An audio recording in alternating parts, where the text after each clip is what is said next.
Sa mundo ng shortwave at amateur radio, may mga signal na nakakaintriga at minsan nakakabahala. Isa sa mga natuklasang ito ang tinatawag na Beacon of Hate, isang hindi kilalang transmitter na unang nadiskubre ni Steve Yates, call sign AA5TB, mula Texas noong taong 2000.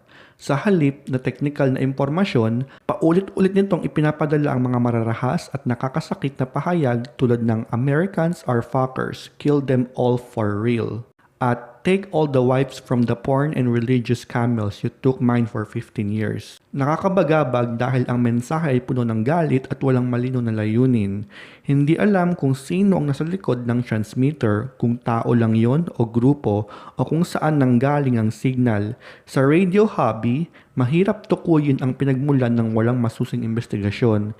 Kaya nananatiling palaisipan ng motibo at lawak ng epekto nito.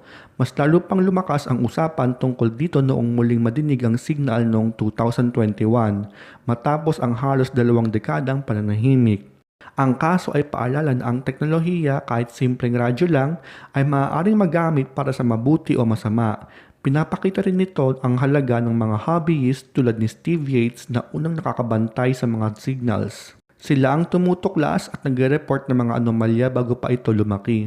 Hanggang may mga konkretong investigasyon, nananatiling misteryo ang Beacon of Hate at babala ito na dapat bantayan at huwag baliwalain ang mali at mapanganib na paggamit ng frequency. Sa huli, hindi teknolohiya ang problema, kundi ang pagpili kung paano ito gagamitin. Kung hindi pagmumulan ng pag-iingat, maaaring magpatuloy ang mga mensahe na nag-aasik ng puot sa ere ng radyo.